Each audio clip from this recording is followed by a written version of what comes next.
I guess to introduce myself first, I'm the founder and CEO of SaaSMAX, and what SaaSMAX is like a conduit, consulting and marketplace, but proactive marketplace, solely focused on matching SaaS vendors, specifically to the IT channel solution providers who are out there reselling your software. So we provide marketing, but to the channel, matchmaking, but to the channel, relationship building, onboarding, all sorts of things that help SaaS vendors get to market by leveraging the channel, and we like to call it crossing the SaaS, both sides. In fact, last week I was here at a retail IT solution provider conference, specifically talking to a lot of resellers, telling them about all the SaaS solutions out there and how their cheese is being moved, and if they don't start to adopt and sell the SaaS solutions, that they're leaving huge amounts of money on the table, which is exactly what David Politis was talking about earlier today. And so we as a company are basically helping crossing the chasm on both ends, and as a result of that, we're evolving into a bit of a distributorship as well. And so now I'm going to pass the torch over to reseller number one. It's like the matchmaking game, the dating game. So reseller number one is Alan Falcon. Good afternoon. I'm Alan Falcon, CEO and pragmatic evangelist from Cumulus Global. We are best defined these days as a cloud solutions provider. So we're not a full-service MSP. We simply work with existing IT resources to bring in the cloud solutions. To give a bit of perspective, our typical average sale will include 4 different products or services. So we're helping analyze the customer's needs and pull together the solutions that are necessary to provide them with a viable business solution. My name is Todd, Jusas, and I'm the CTO of Jusas Technologies. We're based in Long Island, New York, about 40 miles east. We are custom software developers, if you will, on a SaaS platform from Intuit. So a couple of Intuit folks here called QuickBase, and they probably never heard. It's a little well known in Intuit. And so I think just a little bit of background, I think only because it's pertinent. The crowd is so young, and I feel very old. Actually, I'm from the mainframe days. I used to build COBOL applications for A's rent-a-car. So always been in software. I moved to the MSP model, the managed service provider. Years later, supported customers with VoIP installations, small business server Windows 2003 installations, all on-premise stuff. But we went back to our software roots, and now, like I said, we're SaaS resellers for the Intuit QuickBase platform. Hi, my name is Greg Plum. I am the owner of Plum Unified Communications.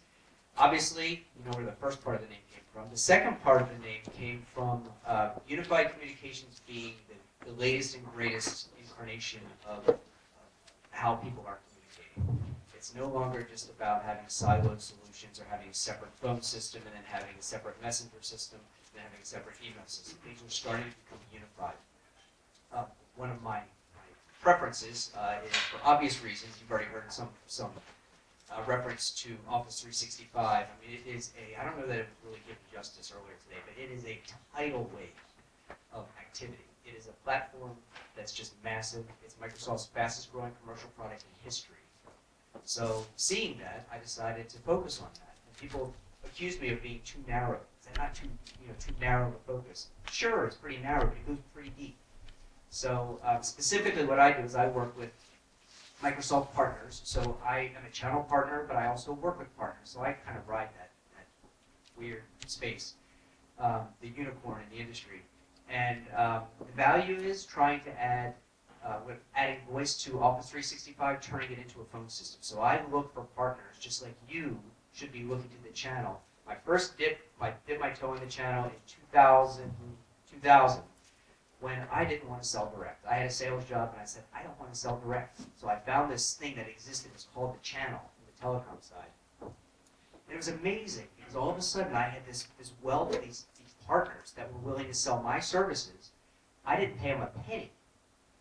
I didn't have to manage them on a day-to-day basis until they made a sale for me. So that's where you all are right now. I see, paying attention to the channel and seeing how you can leverage that and take your products without having to have that direct expense on a day-to-day basis. Leverage what exists out there as far as these people that are looking for products to sell, to bolt onto their existing offering. It's a good opportunity for both. Now, Greg, just quickly, how many customers do you have, and how many seats does that translate into? And then pass that along to Todd. Sure. So I primarily focus, as opposed to end users, as I mentioned, I focus on partners. So what I want to try to do is identify those that are selling like you should be doing. Look at those in the space that are selling a product that's complementary, or where your product offering is complementary to what they might be selling. An example might be somebody who is selling a CRM. And what you want to do is find a bolt-on to that CRM. So this plays really nicely with that. So with that, I have about 300. It's pretty small. I've only been doing this I was a channel chief. Dina called it channel chief. I love that term. It sounds so important. It's an industry term. Right, it's an industry term in the telecom side for about 15 years. And decided to make the switch about a year and a half ago. So I have about 300 partners that are actually selling, not as well as they should be, which we'll talk about in a short while. That translates into seats, in the ballpark, relatively small. I'm sitting around, I'm going to be very small next to my colleagues here, in the 400 to 500 seat range. But they all do bill monthly. Okay, so we've worked with the Intuit QuickBase platform for about 15 years. It's really only started to become, I think, a real viable platform in the last 10 as far as applications are concerned. And during that time, I think we've brought, I'd say, it's probably in the close to thousands of seats already to QuickBase, to Intuit, for their product, their SaaS product. We've also been able to, because we're so familiar with the platform, we've also been able to create our own SaaS offering, so to speak. So we're becoming a SaaS provider to a certain degree, more than resell's always been our thing, but we're reselling some add-ons and some extensions to the platform. And I have about 500 customers or so now on that, which is growing, and we like that side of things. But certainly reselling has always been our forte with the Intuit QuickBase platform.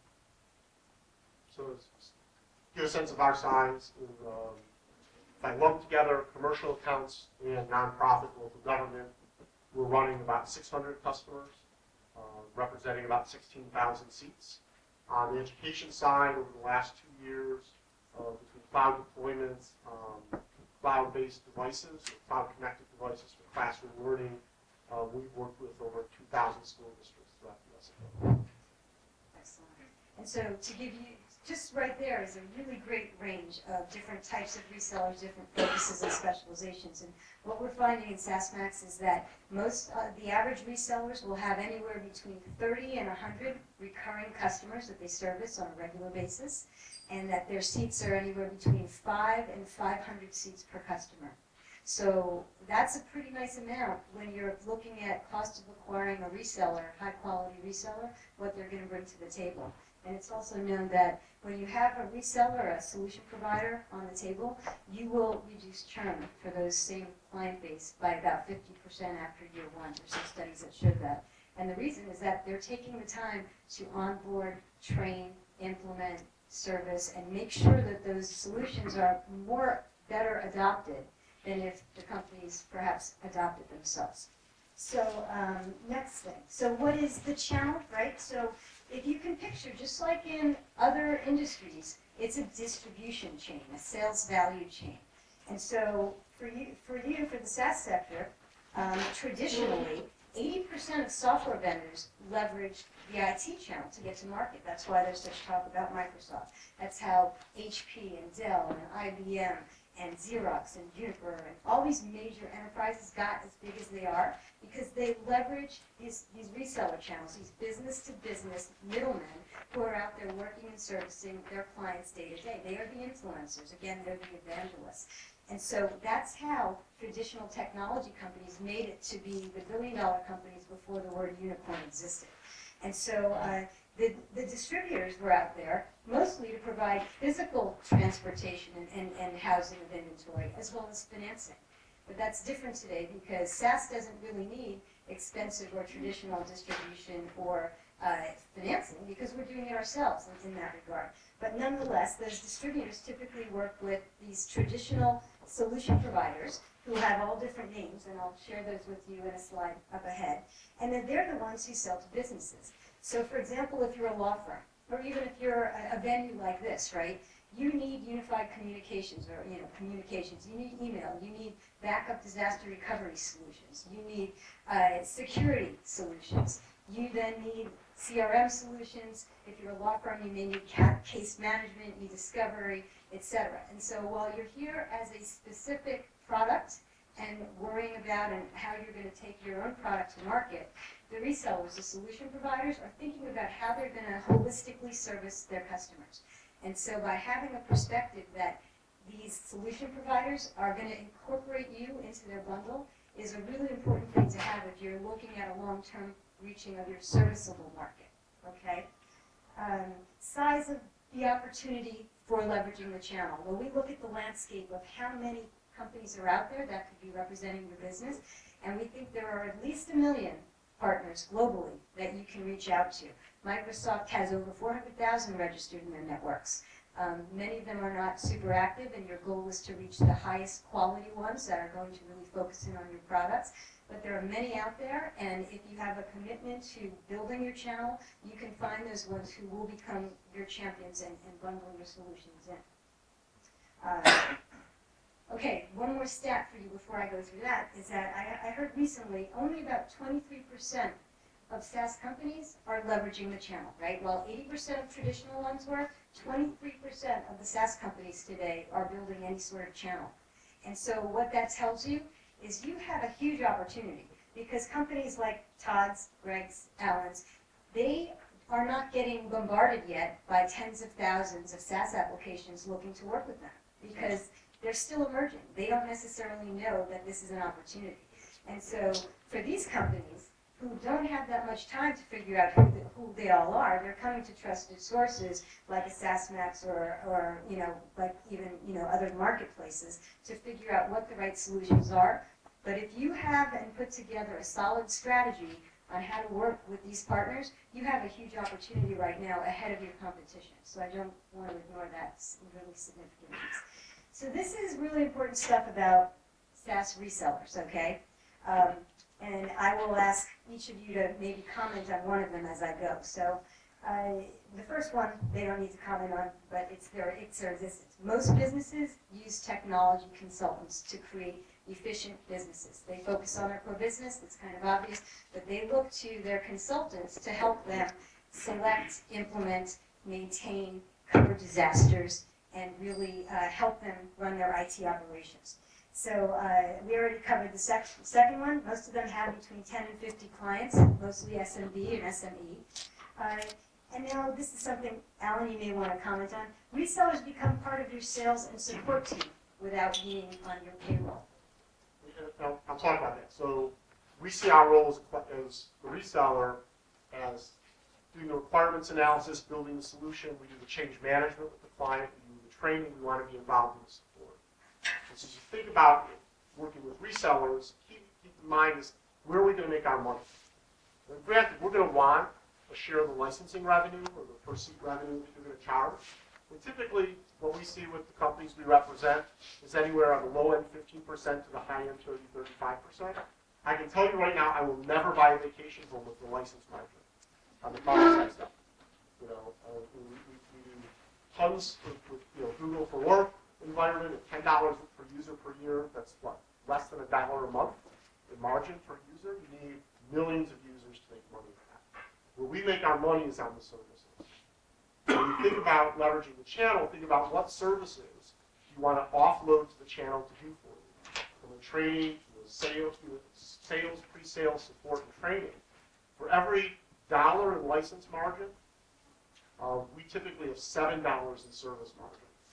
And so the services we sell are 7 times more valuable to us than your license. And given two comparable products that can meet our customers' needs, you can imagine even if one is dramatically more on the license side, the one that gives us the greater service revenue opportunity is the one we're going to promote and work more closely with. Okay, next one is most technology consultants are small and micro business owners. I don't think any of you need to comment on it. Each one of these gentlemen is a business owner, right? Their businesses are different sizes, but each one of them are waking up every day saying, where's my next revenue coming from? Who do I have to service today? I have to deal with payroll. I have 5 million people waiting to talk to me. So they're very busy people who can't necessarily take your call when you want to reach them, or respond to your email right away, or even attend a webinar when you want to. Doesn't mean they're not interested. They're extremely busy people with a lot going on. And so it's really important to put yourselves in their shoes as you're building a reseller program to make sure that you have that compassion, empathy, and understanding. Next one, and Todd, I don't know if you, well, Greg, you may want to speak about this one because you've been on the channel for a long time. Most IT solution providers don't know what an affiliate program is.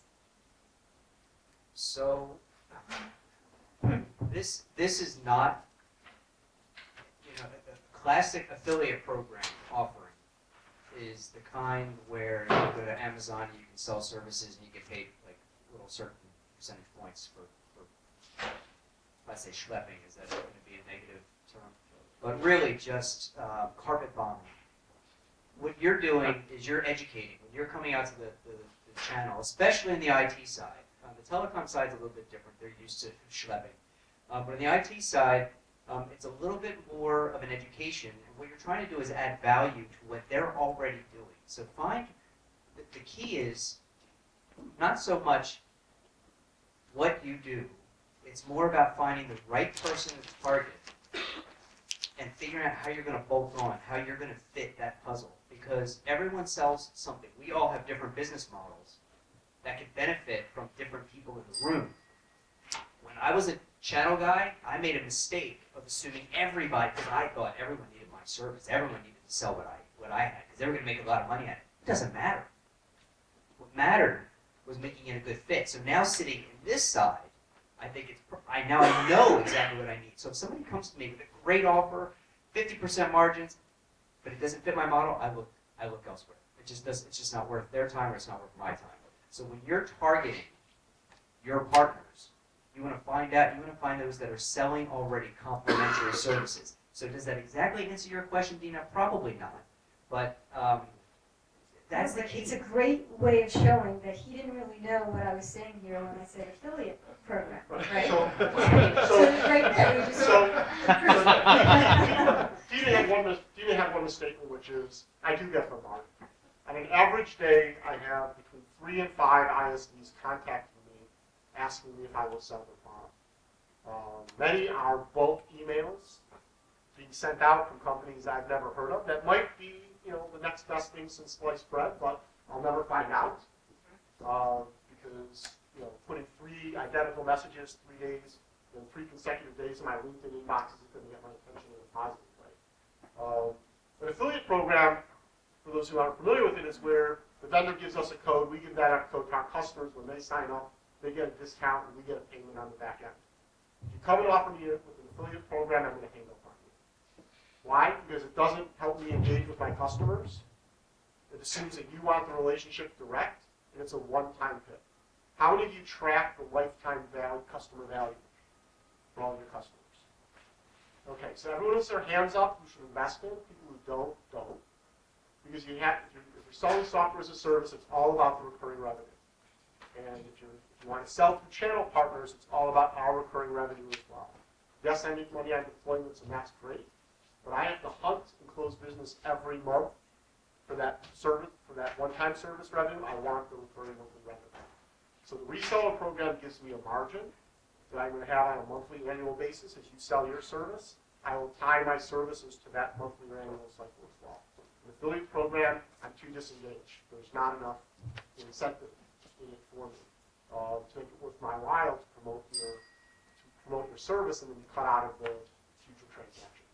Excellent. Todd, did you have a comment Well, on I that? think also, I guess 2 things came to mind. I mean, if you are going to go the affiliate program route, definitely make sure that you communicate and that everyone knows and is on the same page with whatever you're going to offer as far as that program is concerned. Especially when it comes to compensation, if you're going to make that commitment to that kind of a model, definitely make sure that it's put in, it's standardized, and it has its, the terms and conditions and that kind of thing. It's important for me as a reseller to know all those kind of things, and the fact that you may change them and et cetera, because that's happened quite a bit too as well. But Yeah. And I think another thing is just because you have an affiliate platform, right, whether it's, Affiliate Pro or has offers or Impact Radius or whatever one, if you don't have a formal sales and marketing effort and executives involved in following up and being there to support and service your resellers, having a platform is really not going to do much for you, because the goal is to bring on more partners and engage them and get them selling your products. So whether it's an affiliate platform doesn't necessarily mean you should call it an affiliate program if you're going to offer them more and really help them get to market with your products. Okay, so next one. Technology consultants seek out SaaS products to be part of a bigger client solution. So, Alan, right there, you were speaking about that earlier. I think we'll go through a couple of these and then move on, because we have a lot of questions still set up here. Churn goes down 50% when resellers are involved. It's pretty much true. And when you look at lifetime value of clients, anyone who signs up sort of as a rogue section of their company without the buy-in of IT, which is oftentimes the outsourced sector, they are not fully adopting the platform. They may not get the permission of it. When the IT department learns that they have 50 different places that their data is being stored, it creates a lot of frustration from the top down. Can I jump in for a second? Yeah, absolutely. So the 50% is pretty significant, because if you think about it, we're talking systems, which really it's sales. People are still buying from people.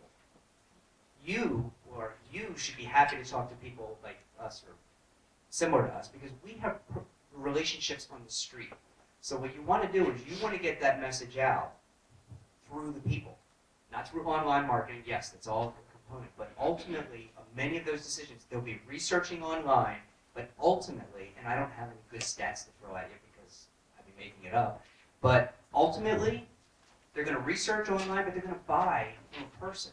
And they're going to buy from somebody they already have a relationship with. It's going to be much more difficult for you to establish that relationship with a company you don't know. It's going to take you may be able to do it, it's going to take you a lot longer than working with partners that have already established that relationship. And that's a great point, because while in the SaaS sector, I think one of the reasons the channel hasn't been adopted as very well yet is that there's this perception, well, you can buy online, click here, you register, and you're on. But there's so much that goes into a company with more than 3 or 4 employees to make a decision on which of the solutions they're going to work with, that they do seek out that trusted advisor advice. And if they don't, then they've oftentimes picked the wrong solution for their organization. So again, you can easily buy online, but that's different than making a purchasing decision and identifying the right solutions for your company. Yeah.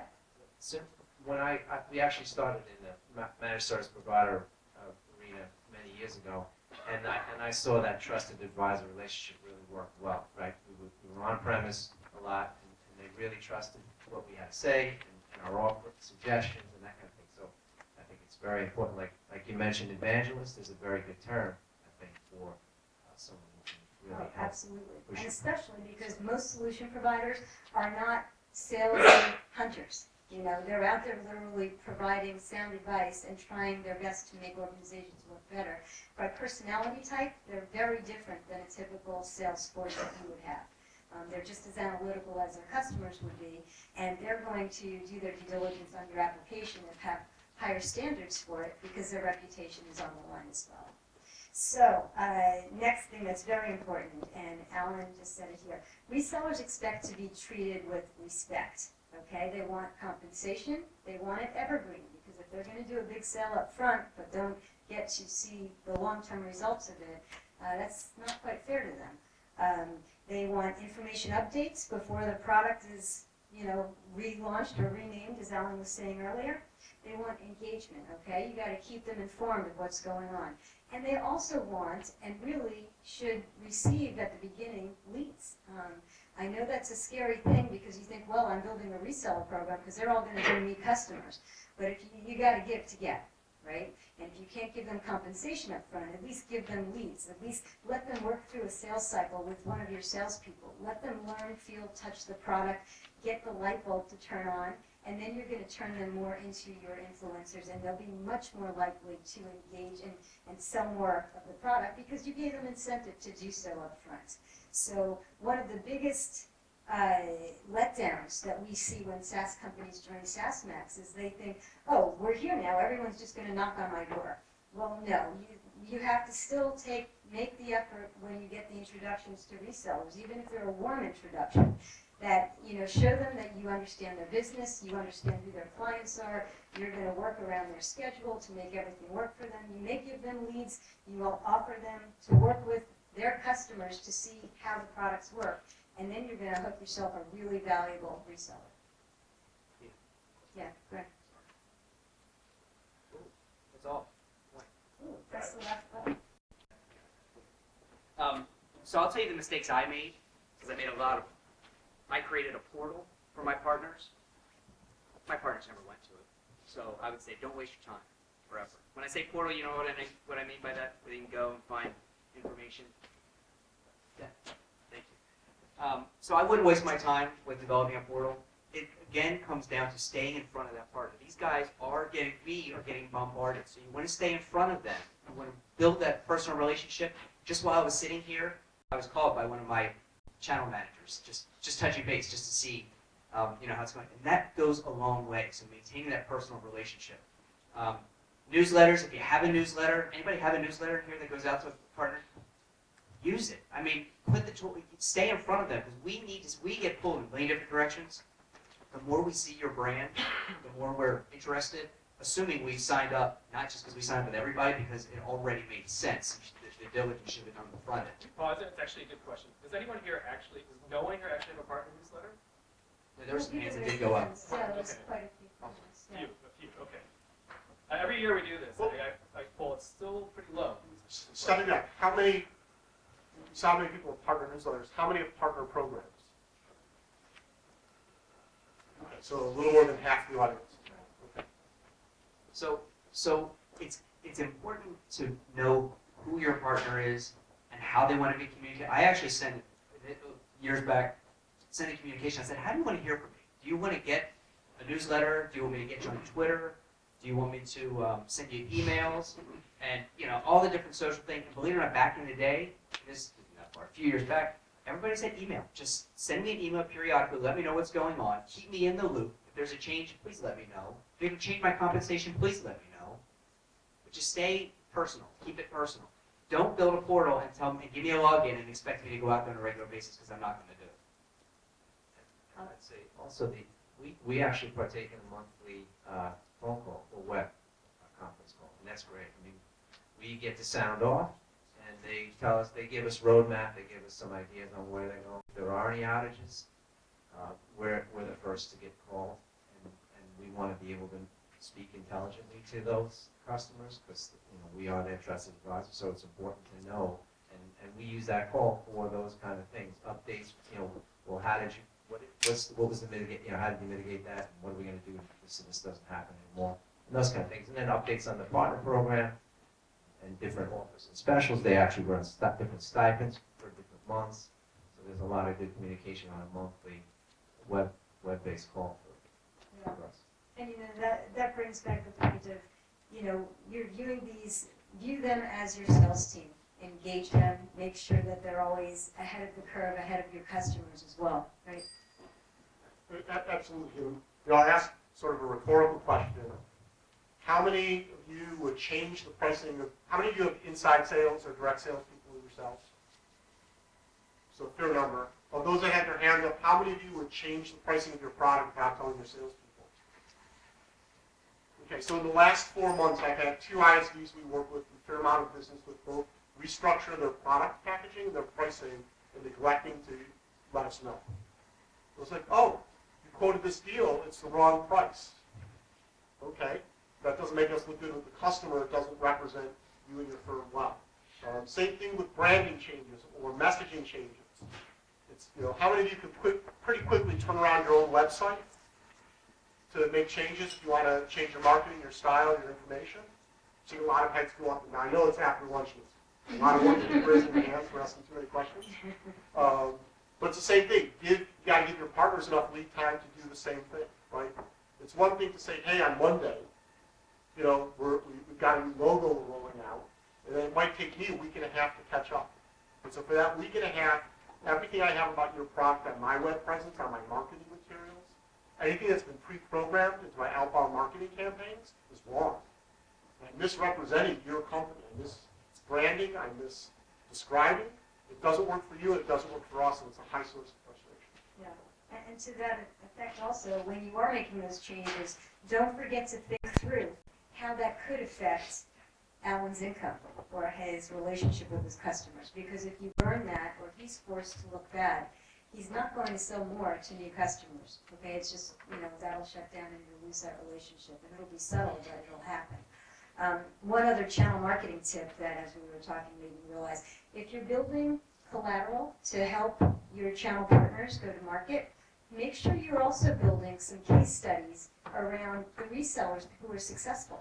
So let them see how others are either bundling your solution with other applications or how they're having successful implementations, how they actually sold it or pitch it. Maybe have your reseller be on a webinar with you when you're talking to your reseller.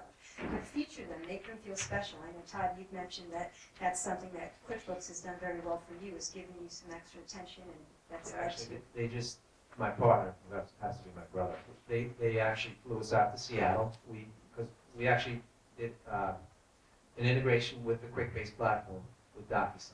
So, and they wanted their customer, they wanted to spotlight the customer as well as the partner in a video. And they wanted to put it on the website, and that's what they did. So it's really a great experience for us. They flew us out to Seattle, and even though we had about 10 minutes on the video, it was still, you know, we were in there, they mentioned us. Now they showcased us on the website, and DocuSign, they invited DocuSign as well, and DocuSign put us on their website and featured us as well. So it's really a great experience for us. I mean, for as a a reseller. localized, you know, company, a small business like yours, to have that kind of cachet in your back pocket to then market with is phenomenal for your business and brings a lot of pride to them. Question? Just a quick question. So I appreciate the comments. I was wondering, did you guys have a perception whether traditional SaaS ISVs have this tension between treating you fairly versus not being capable? That is to say, do they see the channel as a necessary evil, or do they actually think the business model has changed where the channel is not as important, or is it just a mix of both? I think it absolutely is often viewed as a necessary evil. Absolutely. But being in your shoes, would you not want to have that resource, that those feet on the street, that it's not costing you to have it? But to do it wrong, don't do it at all. If you're not going to pay attention to it, don't even try. Don't even go there. Yes, it's viewed as a necessary evil. I'll tell you why. When I sit in a provider's shoes, I look to somebody who sold my service maybe 2 years ago, and they're still collecting a paycheck 2 years later, and they're going to continue to collect a paycheck 2 years forward, and then some, evergreen. But there's still value there. So don't take it the wrong way. Don't be offended. That's a good thing. I've had friends that have run very, very lucrative companies, and they're irritated eventually. At first, they love getting the sale, but then they get irritated because they continue to pay for it. But that's a sale they wouldn't have had they not had that channel partner to begin with. So yes, it's sometimes viewed as a necessary evil. However, it's still necessary. That didn't answer your question. Go ahead. No. I mean, I got to reflect on Andrew's presentation vividly. I don't know if you noticed, but there was nothing that I saw about channel strategy. No, I absolutely. That's I not would a do. strategy. You can have multiple go-to-market strategies, but this one is solely about those feet on the street. Yeah, So yeah. You should have all. some SaaS ISVs don't want channel, they want to sell direct. Others, we work with, I'd say about 20% of the partners we have formal agreements with, ISVs, are channel exclusive now. Because what they realized is rather than hiring one salesperson, they hire a channel manager. So instead of having one salesperson who might make 10 sales a month, they'll hire a channel manager who will manage 20 partners who each make 3 sales a month. It can be a huge multiplier. and other companies that want a direct sales force and also want a channel, and that's fine. There will always be channel conflict, and this goes back to IBM in the 1960s. There was channel conflict between their partners and their salespeople. You just need to be clear with the channel partners what goes direct, or what the point of your direct sales opportunity is, what you want the channel to focus on, and when those overlap, what are the rules of engagement, right? And we'll work with those, because we still see the opportunity above and beyond any particular ISV product or license that we're selling. And remember the stats from David's thing before, what percentage are actually adopting SaaS today in software? And while it's more and more, it's still very young and emerging. So you've got companies like, the hair salon sector, or, real estate sector in some side of it, the healthcare sector, all these different vertical sectors, they're not spending their time online looking for the next newest SaaS application. They're busy with their core business. They're not technical. They pride themselves on not knowing how to use anything more than, Facebook and Twitter. And that they truly do look and expect to have their trusted advisors share with them the best practices.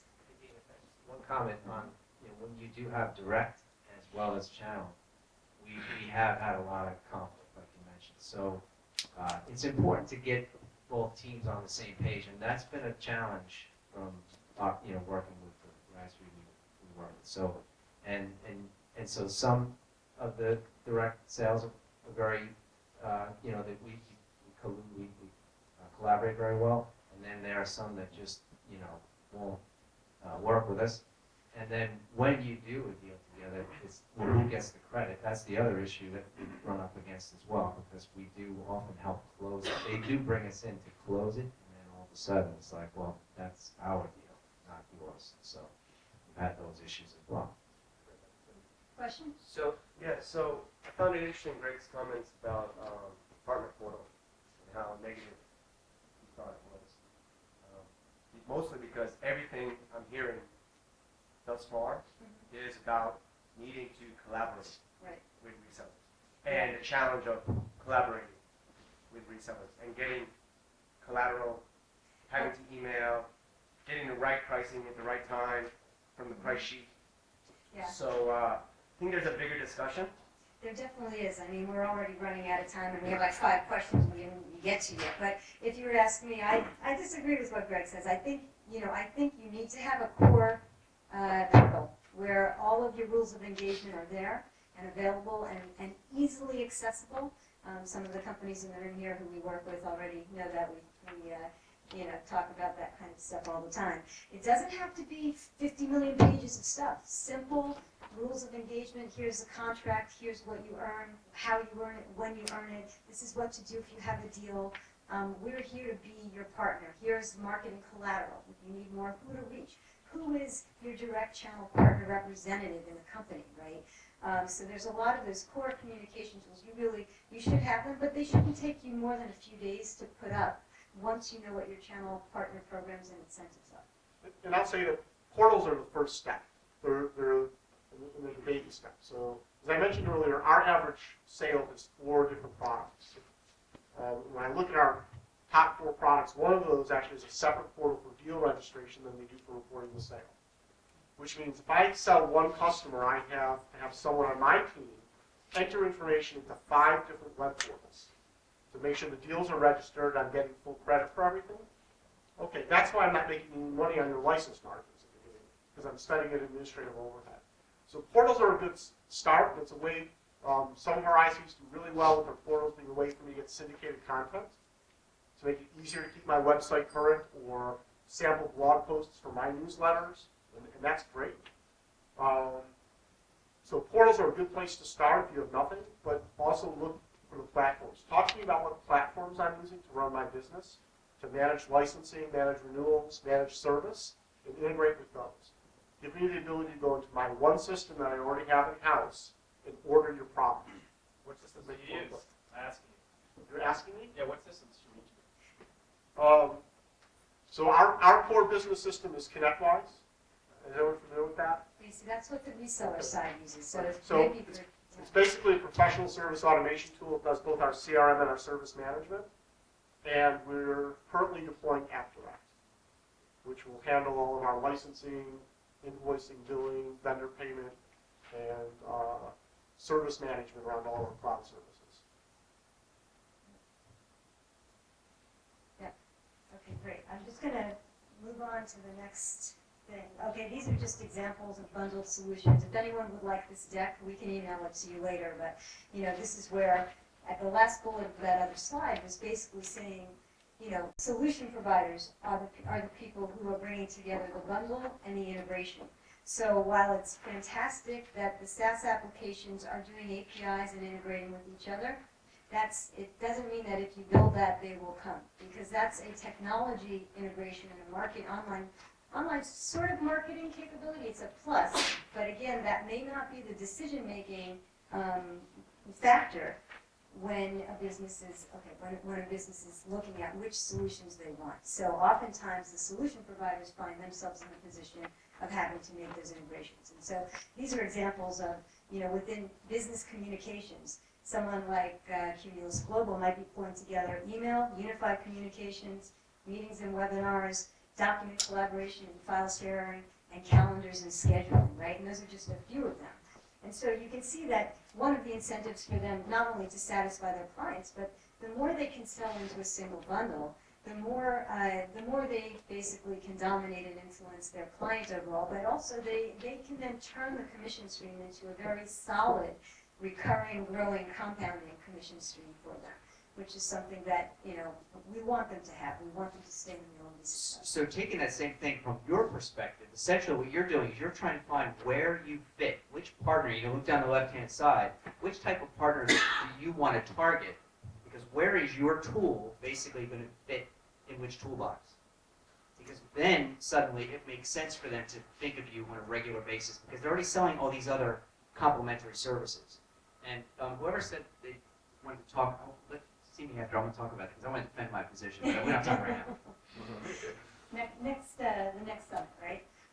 These are important. I know we only have about 7 minutes left, and I have so many questions that we didn't even go through. But I want to make sure that you as an audience understand that some of these terms exist that may be totally foreign to you, but in the channel, they're very normal, common, and you can't call a reseller a reseller. Okay, it's very insulting to a business owner, right? So typically, if they're your reseller, they're solution providers, okay? Or they might be value-added resellers, but really don't call them a reseller, because it's almost, to some of them, it's like calling them, a car salesman, right? It just doesn't go over. And if you're a telecom agent, which to you might be a reseller, they view themselves as agents. So in Greg's world, he's got master agents and agents. Well, they're resellers to the SaaS world. But you better call them agents. Call them what they're comfortable being called. And when they sign up, know what they are. Know what they call themselves. Talk to them in their terms. Managed service providers. Alan used that term a lot. MSP. It's also a very common term in the channel. It's a business that basically is getting paid on a monthly basis per seat within a company to manage the systems, the hardware, the software, to back up the operations, to make sure a business is operating smoothly. And it's a very strong sector of resellers to go after, because they truly understand how to survive on monthly recurring revenue. That's how they're already doing it. But they also have a very solid relationship with customers. We have a lot of MSPs within SaaSMAX, so we're very familiar with how they operate, what's important to them. System integrators, okay? Break-fix people who might be going just and fixing computers. They are still influencers out there, but they are people who go out and actually are manipulating the hardware.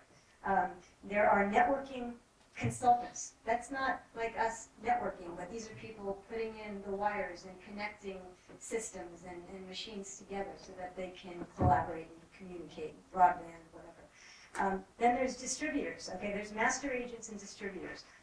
Both are middlemen, companies that typically have access to lots of resellers. That's like what a SaaSMAX is. And so you can go to a distributor who then typically has either a portfolio of customers that are in business or a portfolio of resellers. That's one of the weaknesses in our sector today, is that most distributors are not SaaSy. They're kind of cost prohibitive. They expect you to hire people to go work with them or spend 6 figures to integrate with them, or not transparent. So, we're seeing that evolve. We'll be making some announcements soon as well that will be very SaaSy for distribution. but we want to make sure that you realize that these terms, I guess, born in the cloud consultant. So David Pride is a great example of a born in the cloud consultant, all right? Some people call them BITCs, right? But those are terms that they take pride in. CRM consultants are SaaS consultants, right? You will have, sometimes you'll just say there's Marketo resellers or Marketo partners. So depending on ecosystems, there are big sets of prospective SaaS resellers out there. Each one is something different. So, types of SaaS reseller programs. We touched upon this earlier. I'm not going to spend too much time on it because we can share the slide with you, but it's important for you to know that, as we said before, where affiliate programs aren't really something known and recognized by traditional channel, and I apologize for the mess of that slide.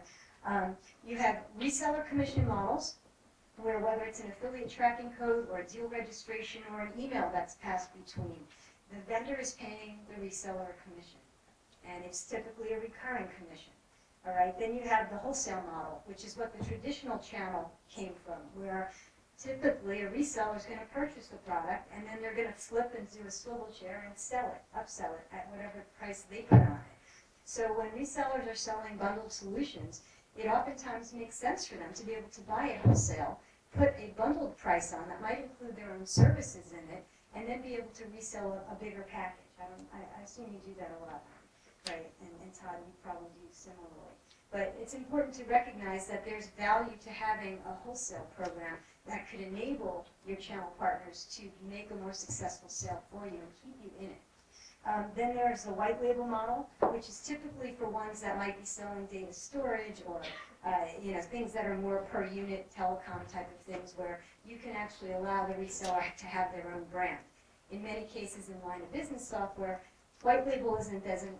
You may be wanting to keep your own brand because you're marketing your own brand and customers are buying because of your brand. But if you have something that's more infrastructure focused or security focused, you can potentially offer a white label program which might really give the resellers a chance to do more for branding themselves. So they really like those opportunities. So now we have all these questions and we only have a few minutes to answer them. So I think this is probably a really important question for us to address, and maybe what we do is, let's start, Greg, top 2 most important attributes you consider when choosing a new SaaS application to represent. It has to fit my existing product model.